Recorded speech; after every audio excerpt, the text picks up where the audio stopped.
Without any further ado, let me introduce our speaker today, Mr. Brad Macy.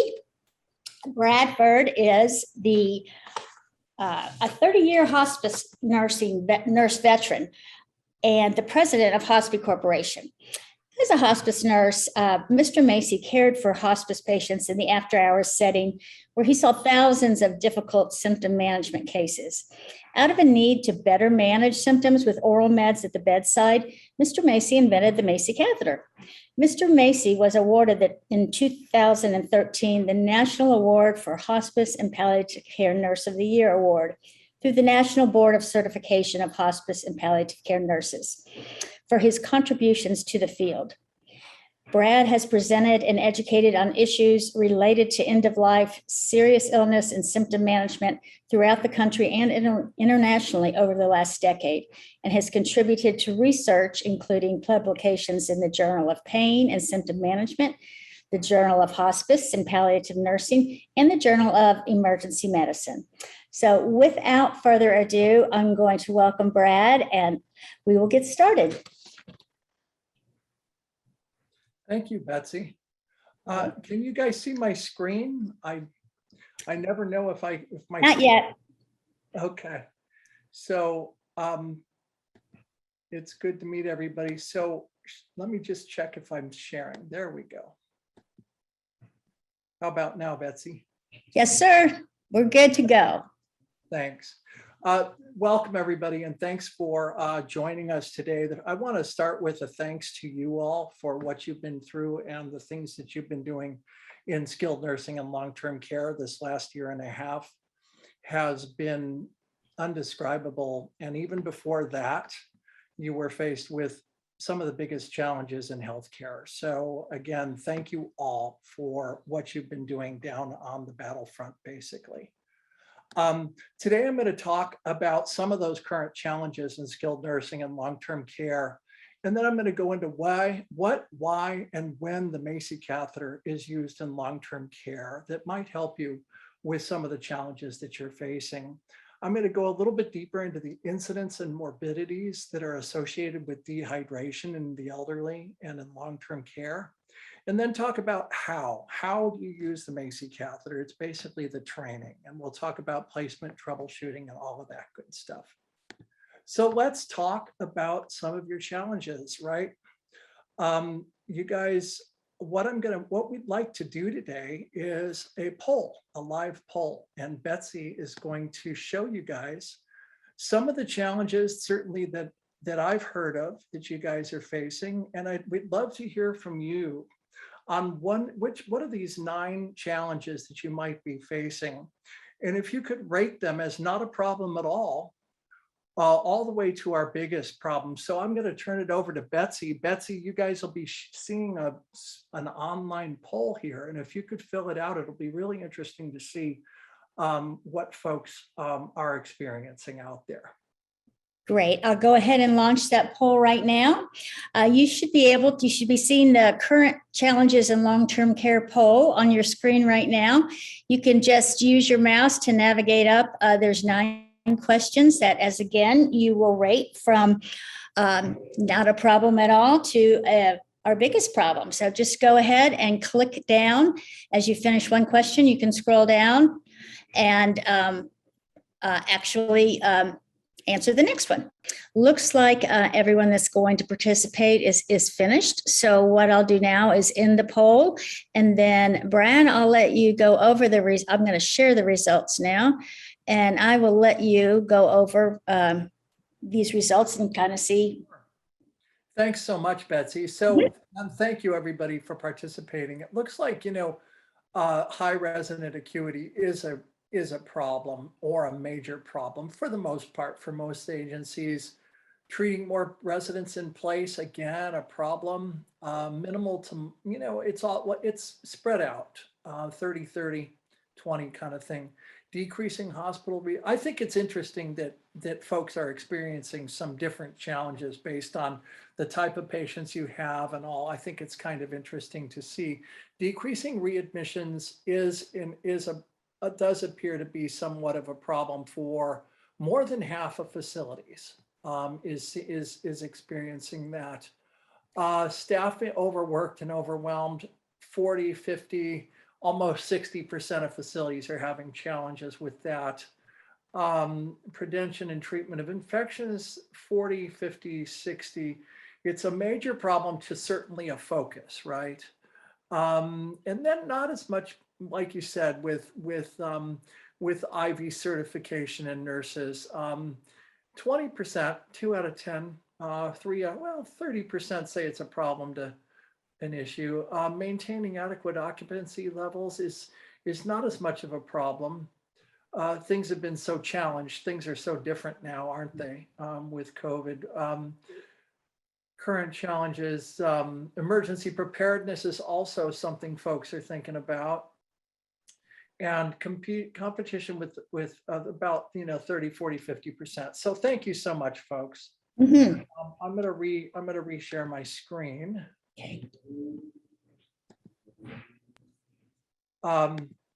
So, I'm going to talk about the Macy catheter because I think there may be places where we can help you in some of your challenges. But first of all, I want to tell you what the Macy catheter is. Some of you may not know at all what the Macy catheter is. Others of you may have seen it in hospice patients. Others may be using it for more general purposes. So the Macy catheter, basically, my background is I was a hospice nurse, and I came up with the idea of the Macy catheter to control symptoms better. In place, right? I wanted to treat my patients in place. I didn't like sending them to the emergency room to be treated for symptoms. And I was an after-hours nurse. So this enabled me to be able to treat symptoms with oral medications that were already at the bedside without having to send my patients into the hospital. So got it FDA approved, and it's been spreading throughout hospice now for the past 10 years. Some skilled nursing facilities are starting to use it not only for hospice patients, but also to decrease hospitalizations. Basically, the FDA indication is to provide rectal access to administer liquids and medications. You need a physician's or nurse practitioner order to use it, and it can remain in place for up to 28 days. So if a patient has a bowel movement, the catheter is designed to come out with a bowel movement. It's got a small balloon the size of a quarter. So it's smaller and softer than stool in the rectum. And if a patient has to have a bowel movement, they simply push it out. And then the nurse can replace the catheter, same catheter, by wiping it off and reinserting and reinflating the balloon. It's a non-sterile placement, so it's the easiest catheter in the world to place.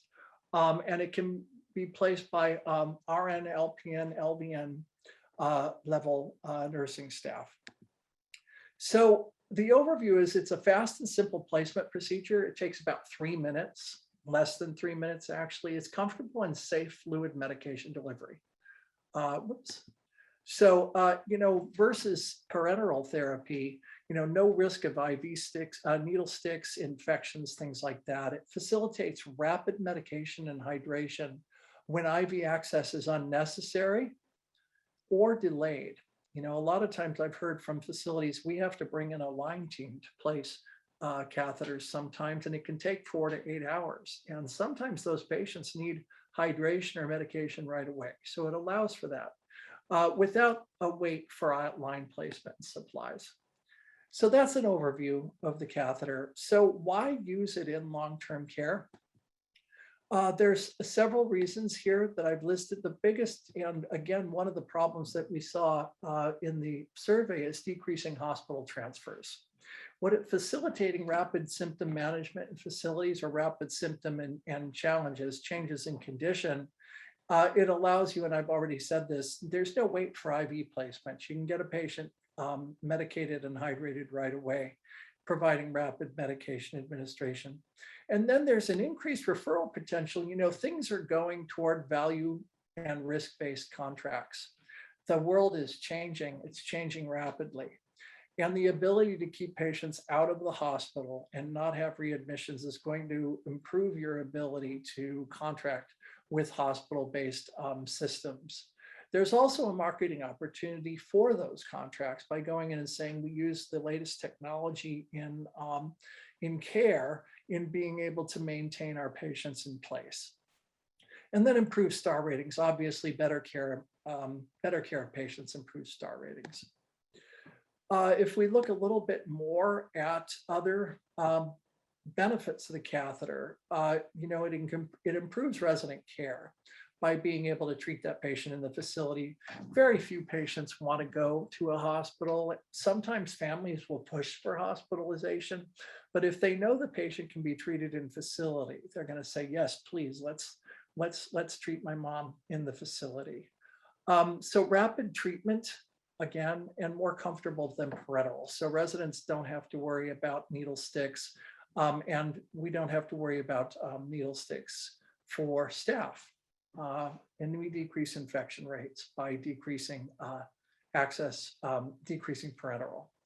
The other issue is decreased aspiration. So when we have patients that are on aspiration precautions and we're trying to give them a lot of oral meds, they can choke and we can get aspiration pneumonia. So the ability to use a rectal catheter to provide those medications for those high-risk patients can really help decrease aspirations and aspiration pneumonia challenges. Emergency preparedness now is a big thing. We have had with pandemics, weather challenges,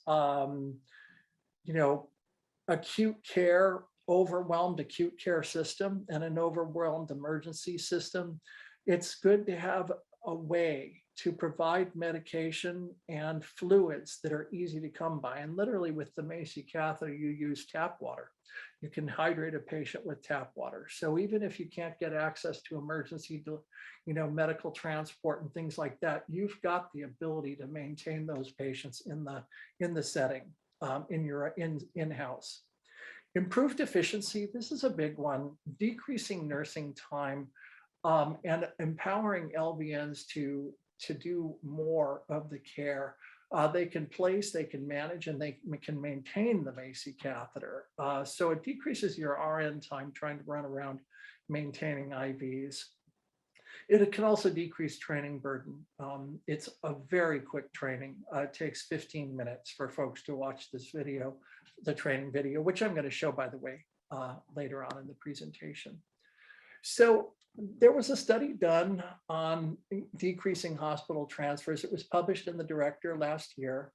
And Bob Parker looked at 4 outcomes that I want to show you here. The first one was managing the changes of condition within the facility, and the measure was yes or no. And the score was 81% of the patients, they were able to manage the change in condition within the facility.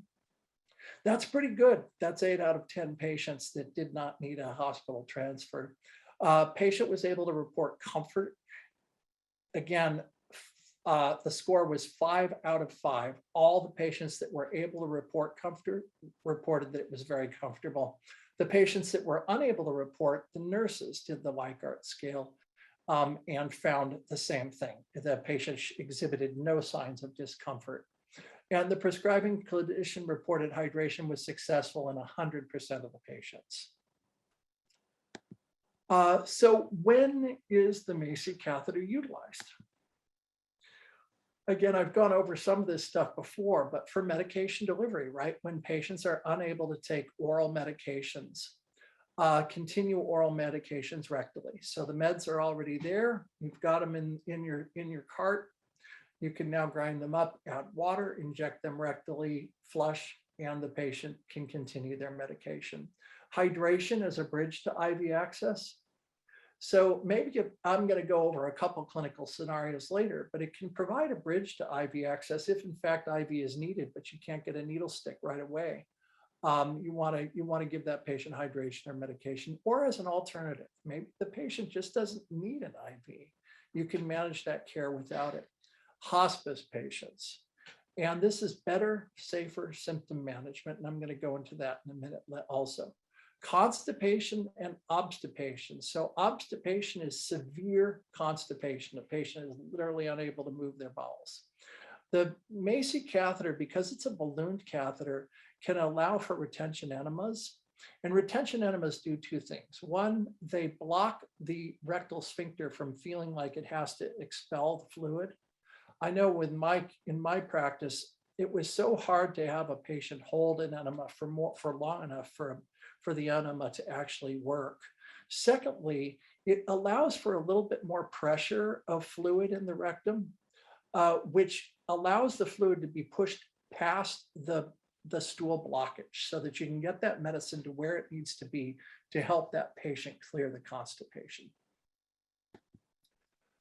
Let's talk about hospice patients. This is, of course, my deepest passion is hospice patients. And basically, it allows for safer and better symptom control. Sublingual only works about 80% of the time. So for severe symptom management, patients, a lot of times we're chasing symptoms, right? And then we're giving medicines more frequently. That takes more nursing time. We're running to the bedside a lot. Maybe we're trying to deal with an agitated patient. We've got to get a sitter out there. That is completely unnecessary.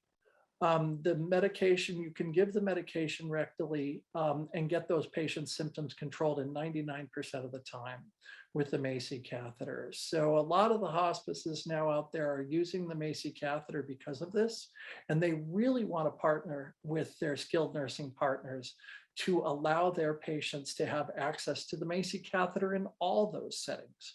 They can, it's hard for a hospice to say, well, we could offer the Macy catheter in the home setting, but when they're in the skilled nursing facility, the skilled nursing facility doesn't allow us to use it. And so we're hoping that more skilled nursing facilities, I know all the challenges you've faced, but to open their doors to using this technology will improve care and outcomes. And then it also obviously increases family satisfaction because when they see their loved ones comfortable, they're really thrilled with the facility. So medications are very versatile via the Macy catheter. You can see all the different classes and medications. And when hospices and skilled nursing facilities come on, we share a list of medications that are absorbed rectally. I want to do a little bit of a deeper dive into dehydration and long-term care. And actually, in a few months, I'm going to be doing another in-service, particularly on hydration in the long-term care setting, where I talk about this in deeper detail. And we talk about a hydration action plan where hospices, where skilled nursing facilities can monitor patients for high risk and then can screen them, so that they can identify those patients that are at high risk. At least 50% of long-term residents are chronically dehydrated. A study of 622 residents showed the average daily fluid intake was only 1,100 mLs versus plus or minus 374 in 24 hours. That's low. Studies pretty much say that an average person needs, an elderly person needs about 1,700 mLs of fluid.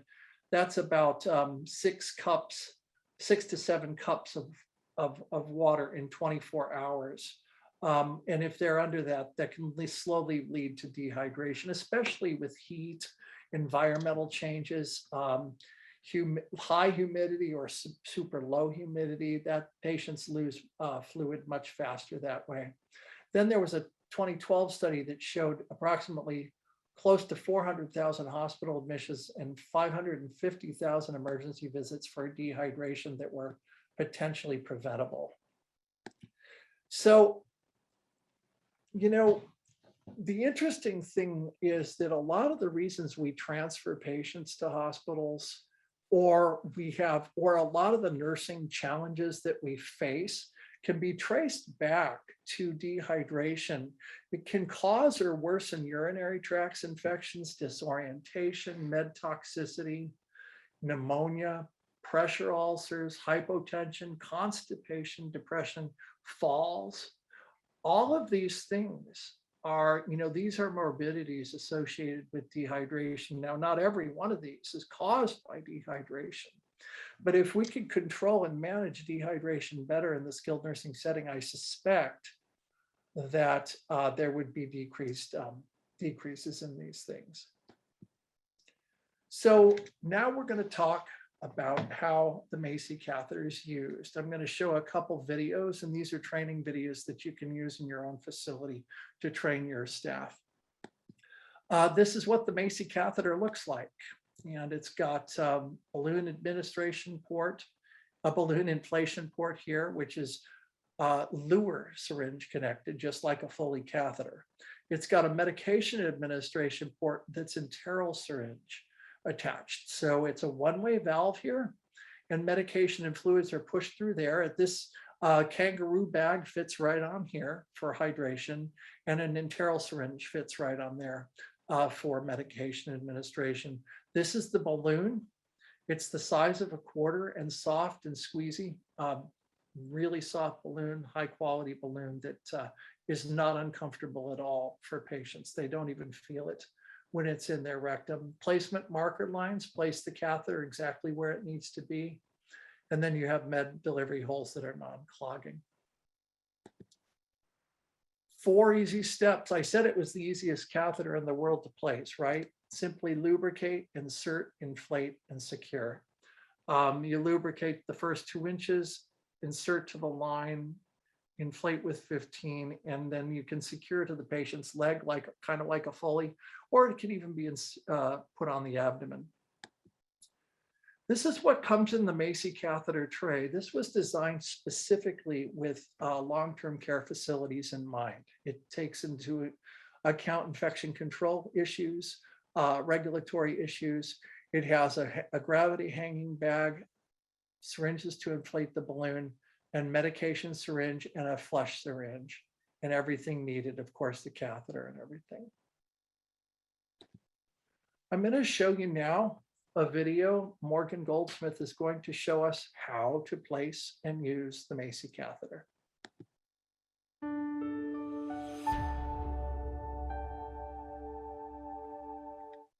Hello, my name is Morgan Goldsmith. I'm a registered nurse and director of clinical services for Hospi Corporation. Today I'm going to demonstrate the steps for Macy catheter insertion and medication administration via the catheter. The Macy catheter is a prescription-only device. The FDA cleared indication for use is to provide rectal access to administer liquids and medications. It allows for rapid medication administration for patients in multiple settings, including hospice, skilled nursing facilities, and emergency departments, who may be experiencing symptoms such as pain, nausea and vomiting, seizures, shortness of breath, agitation, or fever. The Macy catheter can facilitate quick symptom management in patients whose oral route is compromised. It can also be used to immediately initiate hydration fluid when IV access is difficult or whenever retention enema is prescribed.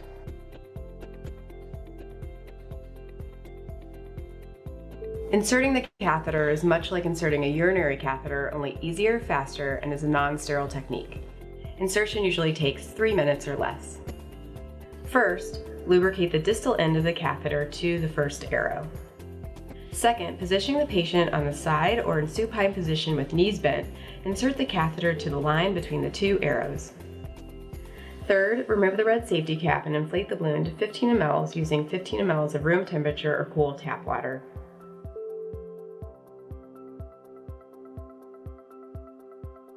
Fourth, tug gently to assure the catheter is snug against the inner portion of the rectal sphincter. Finally, secure the catheter by running it between the patient's legs and securing to the thigh or lower abdomen. Administering medications through the Macy catheter is a simple 3-step procedure: draw, inject, and quick flush. If medications are already in liquid form, they can simply be drawn up using the 10 ml enteral syringe provided in the kit and administered via the medication administration port.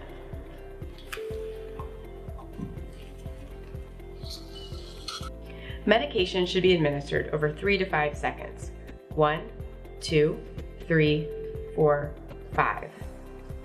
Some kits contain another Hospi product, the liquid pill system, to help prepare medication suspensions. Once medications have been administered, please follow with a 3 ml quick flush of tap water. This quick flush should be administered in less than 1 second. 1. If the catheter is not properly quick flushed, on rare occasion there may be leakage from the medication administration port. To solve this, please inject another 3 ml using the 3 ml enteral syringe of tap water and inject over less than 1 second. 1. This should correct the situation. That's all there is to Macy catheter insertion and medication administration. For more information, please visit macycatheter.com. Thank you so much for your time.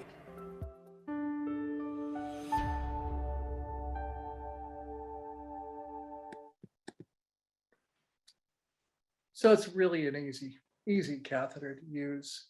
Let's talk a little bit about hydration, also known as proctoclysis or rectal hydration. It's a comfortable and a safe procedure. And there's quick absorption of fluid in the very descending colon here, okay? If you notice here, medication, you can see the balloon in the very distal third of the rectum. Medication absorption occurs here. Fluid absorption, most of it will occur here in the descending colon. That's the purpose of the descending colon. It's the reabsorption of fluids. There's quick absorption there, and you can get up to 250 mLs per hour. So it's relatively quick compared to other options, with the exception, of course, of IV. Hypotonic fluids are used, tap water and Pedialyte, and the patient lays on their left side during and for 30 minutes after the infusion. 30 minutes gives the descending colon enough time to reabsorb that fluid. And Morgan's going to go over the procedure for hydration in detail. This is a 9-minute video that you can share with the staff.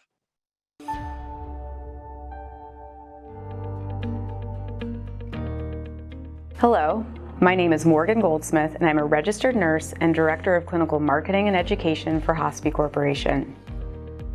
In this video, I'll be reviewing the components of the Macy catheter tray, which contains everything you need to place the Macy catheter and administer prescribed fluids or medications. I'll then demonstrate the procedure for Macy catheter insertion, fluid administration with the gravity bag, and catheter removal and reinsertion. If you are using the Macy catheter for medication administration, you may also want to watch our companion video using the Macy catheter, which can be seen by visiting macycatheter.com. The Macy catheter is a prescription-only device. The FDA indication for the Macy catheter is to provide rectal access to administer liquids and medications.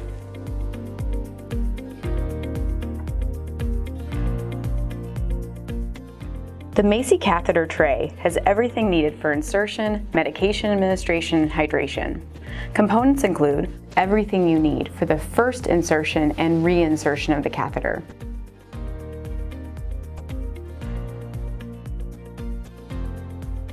Fluid administration via the Macy catheter is a simple, comfortable, and safe procedure. The following is example procedure only. Please follow your facility-approved policy and procedure for use of the Macy catheter for fluid administration. Before the procedure, you will want to assess the patient for the need to have a bowel movement and assist as necessary. First, follow your agency's guideline for labeling the Macy catheter tray with the patient's name or identifier and date of insertion. Make sure that any of the surfaces that you place the tray on have been cleaned according to your agency's protocol. As always, wash your hands before starting any procedure and begin by explaining the procedure to the patient. Next, open the tray by peeling back the top cover. Be careful to leave an edge of the cover attached to the tray. This will allow for future identification. Then, place the open tray on the clean bedside table. Put on the first pair of gloves and unfold the poly towel directly on the table. Next, open up the catheter package and place it on the towel.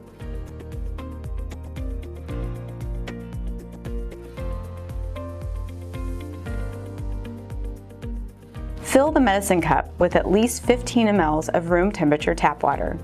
Place the tip of the 20 mL Luer syringe into the medicine cup and withdraw 15 mL of tap water into the syringe. Place the syringe on the towel next to the Macy catheter. You are now ready to insert the Macy catheter.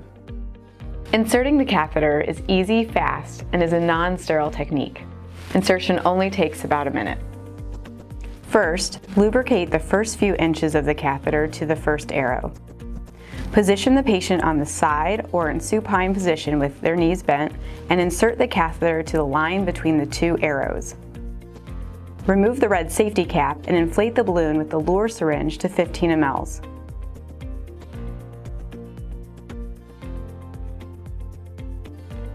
Check placement by making sure you can see the arrow pointing towards the patient's body and gently tug on the catheter to ensure the inflated balloon is snug against the inner portion of the rectal sphincter. Finally, secure the catheter by running it between the legs and securing to the thigh or lower abdomen. You are now finished with this simple insertion procedure and ready to begin fluid administration.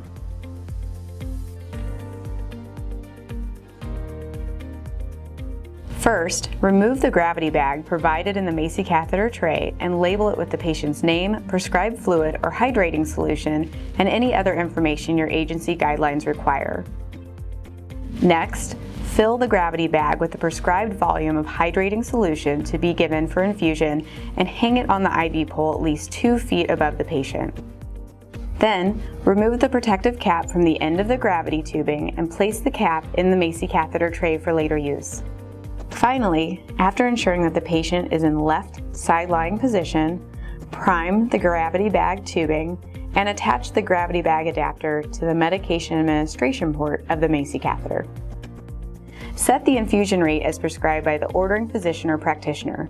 For a drip rate calculation, follow the chart on the Macy catheter tray information sheet provided in the tray. As a reminder, before leaving the room, ensure the patient has the call light within reach. Assess the patient every 30 minutes for comfort during the infusion. Following the completion of the infusion, or if the infusion needs to be paused, you can simply clamp and disconnect the tubing from the medication port and reattach the cap on the adapter on the end of the gravity bag tubing. It can be helpful to hang the tubing on the IV pole in case you need to use it again on the patient. Post-infusion, the patient should remain on their left side for 30 minutes. If possible, they can then be assisted to the bedpan or toilet if necessary. While it isn't typical for a patient to experience cramping during a procedure, if the patient does complain of cramping or discomfort, stop the infusion for 30 minutes and then reassess. If the patient is comfortable, you can restart the infusion. If the patient is still having discomfort, it is likely the patient needs to move their bowels. If this is the case, remove the Macy catheter from the patient following the catheter removal and reinsertion procedure outlined in this video, and assist the patient to the bedpan or toilet. Allow the patient to move their bowels. You can then reinsert the catheter, reinitiate, and complete the fluid administration based on your agency's protocol.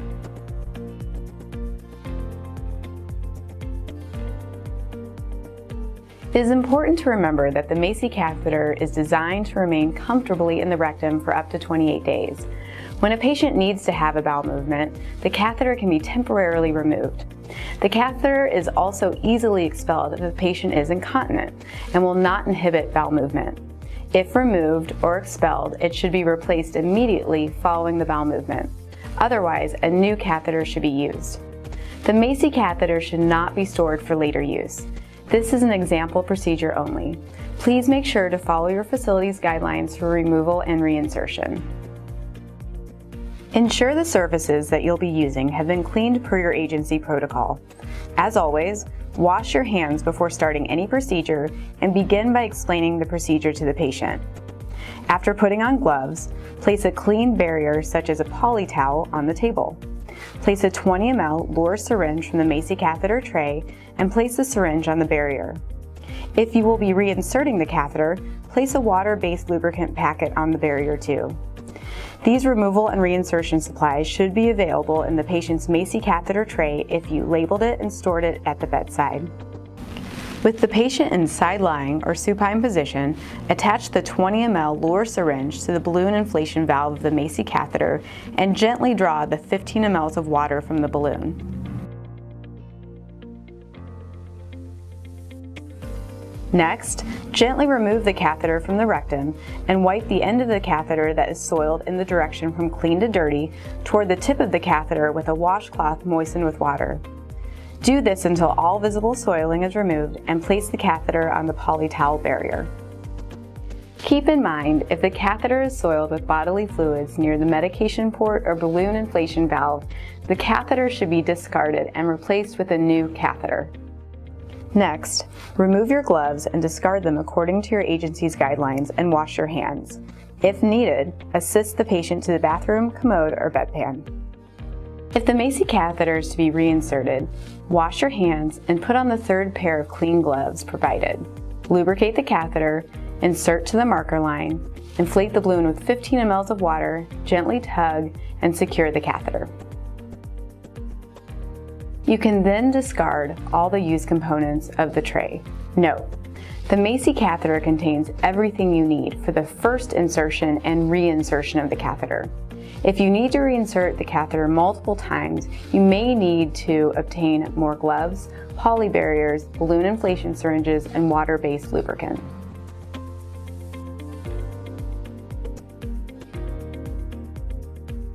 If you are discarding the catheter because you are done with fluid administration or because you are reinserting a new catheter, follow your facility's guidelines for properly disposing the Macy catheter. As a reminder, always wash your hands following proper disposal of the catheter. That's all there is to it. Please visit our website at macycatheter.com for more information.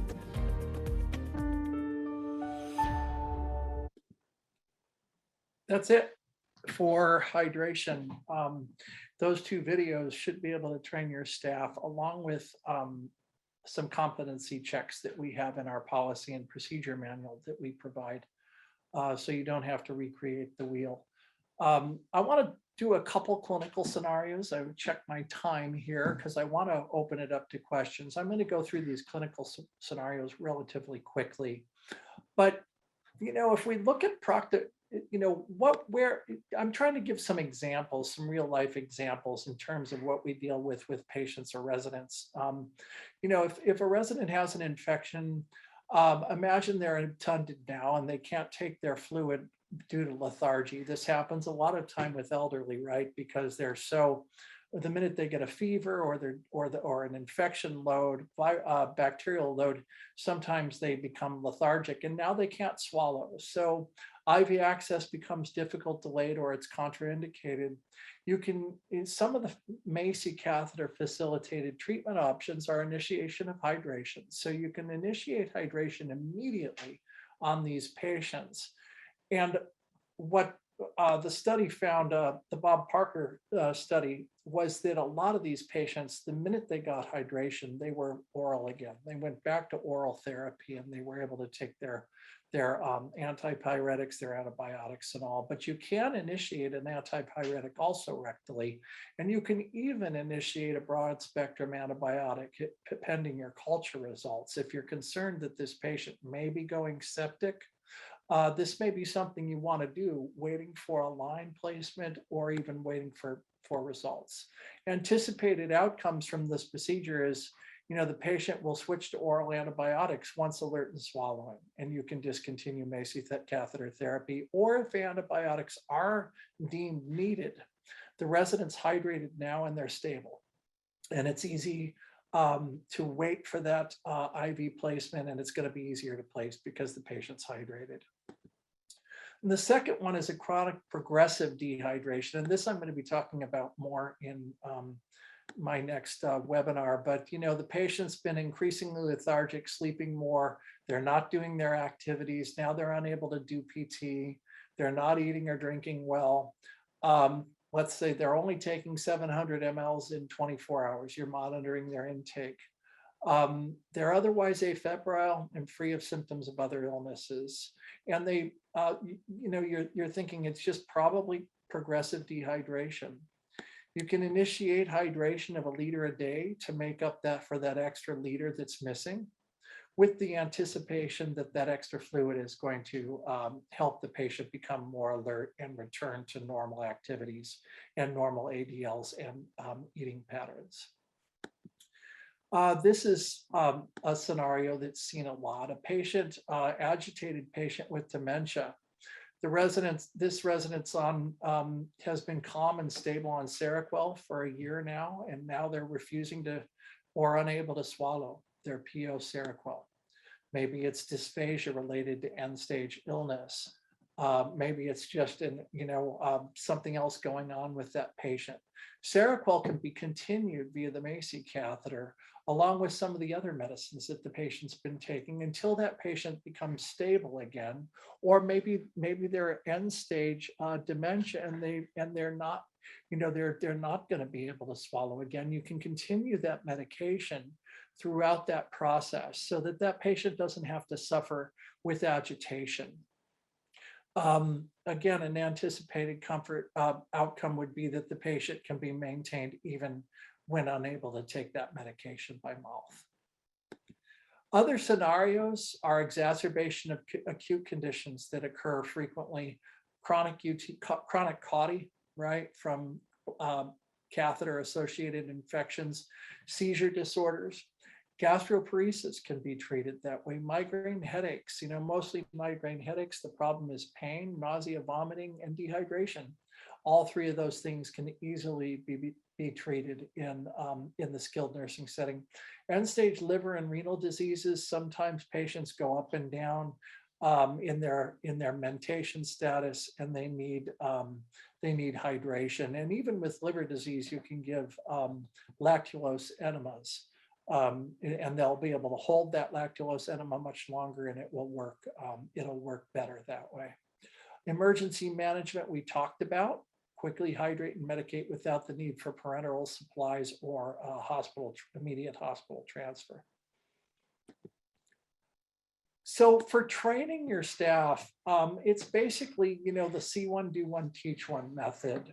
We recommend that, although, reason being, it's tough to pull staff all into one training session. So training 1 to 2 super users on each shift, your DON, your shift leads, and your educator might be a good start. Then you've got somebody on each shift that is able to place a Macy catheter if you need it. From there, they initially place the catheter, and the bedside staff can come and observe the super user place it. Then they watch 2 videos. It's less than 15 minutes of time, and they complete the competency with the super user at a convenient time. And now they're a super user and they can train.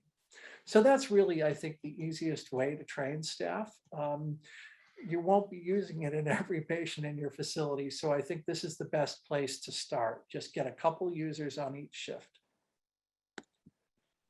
Our policy and procedure manuals address compliance guidelines. It's one of our biggest challenges, right, is survey readiness, how we get past the surveys and all.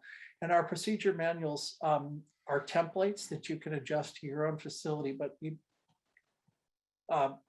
basically you don't have to recreate the wheel. We have 2 different types of policy and procedure templates because we have some facilities that use it in all of their patients, and other facilities choose to begin by only using it in their hospice patients. So we've created 2 different policy and procedure manuals based on what folks want to do. Maybe a facility wants to use it on their hospice patients first, get used to it, train their staff, and then consider expanding it to the use with non-hospice patients. And that's a good way to go about it for facilities that aren't ready, don't feel like they need to jump into it right away. The policy and procedure manuals cover the description, placement, all of the stuff I've gone through in this training. It also covers regulatory survey preparedness, emergency preparedness, and it has the links directly to the 2 videos that I've shown you today and a competency exam. You can contact us. We've got several different ways to reach out to us by phone. And if you want to take a picture of this screen so that you have it, that'd be great. And then extension 2 is our clinical support team.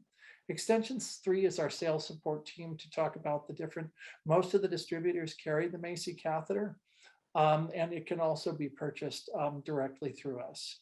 Our website is really a great resource. We've got a live chat button with Betsy herself on the other end of the chat a lot of the time. Maybe not in the middle of the night though, right, Betsy? And then we've got a skilled nursing portal. It's a specific portal just for skilled nursing facilities and long-term care facilities that has all of those things, the policy, procedure, all of that, frequently asked questions. You can find that by going on, looking under the drop-down bar under Macy Catheter and looking for skilled nursing facility, and you'll find that portal there, or just Google Macy Catheter for skilled nursing and you'll find it'll take you directly to the portal. This is what the portal looks like. Okay, and it's got frequently asked questions and a bunch of and access to all of the information you need. References, and that is it. Thank you so much. I want to open it up. Good, we have 10 minutes for questions. Thanks so much, folks, and I'm going to stop my share. Brad, I'm going to ask you some of the questions that have been coming through on chat during your presentation. One question was, can the oral seizure medications be given through the catheter, or is it only diastat? Excellent question. Most of the seizure medicines are very well and very quickly absorbed rectally. The only seizure medicine that I know of that is not absorbed rectally is Dilantin. Phenobarbital, all of the other, Keppra, Valium is extremely fast rectally. Ativan is faster rectally than it is sublingually. Thank you. Another question is, could you clarify on proctoclysis, what is the amount of fluid you can give over 1 hour and the frequency? Absolutely. So it is outlined in the policy and procedure manual, but in general, you can give 250 ml up to 250 mLs over a 1 hour period. And we usually recommend individual infusions, maybe 3 or 4 infusions a day with about a 3 or 4 hour space between them.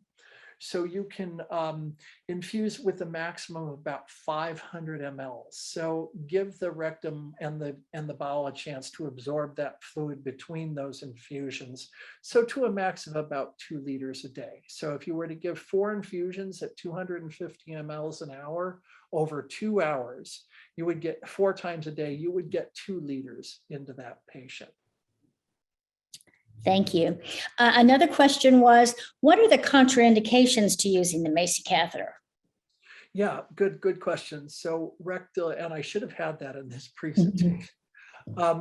Rectal abscesses, rectal lesions, rectal tumors, active rectal bleeding, and diarrhea, while not an FDA contraindication, it would be a limiting factor in use. And can you also address the use of the Macy catheter in a patient that may have an ostomy? Yes, so in an ostomy, we don't put the Macy catheter into an ostomy. What we have to assess with the surgeon is whether, if we're considering hydration, we have to assess where the surgery was, okay? If they have an intact colon, at least an intact descending colon, we can still hydrate.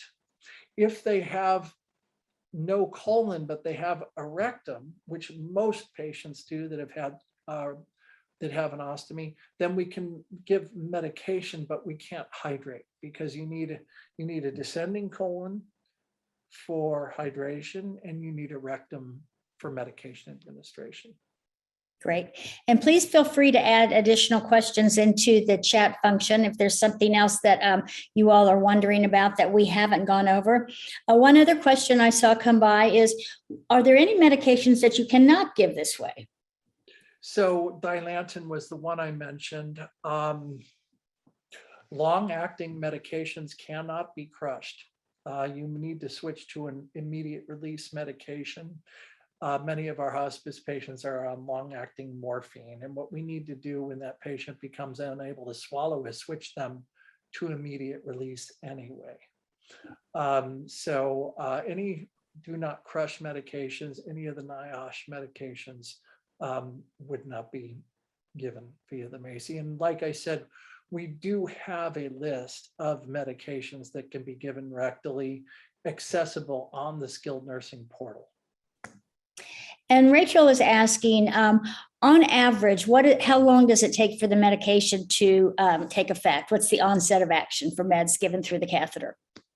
15 minutes. It's extremely fast. It's faster than subcutaneous medication, and better actually, because in our hospice patients, when we go subcutaneous, sometimes that blood pressure drops at the end of life, and the blood is shunted away from the subcutaneous tissue. So even though we're delivering medication to that subcutaneous tissue, the blood flow isn't there. So that medication sits in the subcutaneous space. So with the rectum, because it's considered core, that blood flow is still in the rectum. Right. There's also been a number of questions about cost. So, you need to speak with your distributor, and you can certainly reach out to us. Take a look on your distributor website and you can see costs, and don't be surprised by the cost you might see on your distributor website. That they put a list price on there. Call your distributor representative and talk to them about pricing, because it's not going to be the same usually as the list price. They all do it. They all put a high list price on, and then they all come down. So be aware of that. And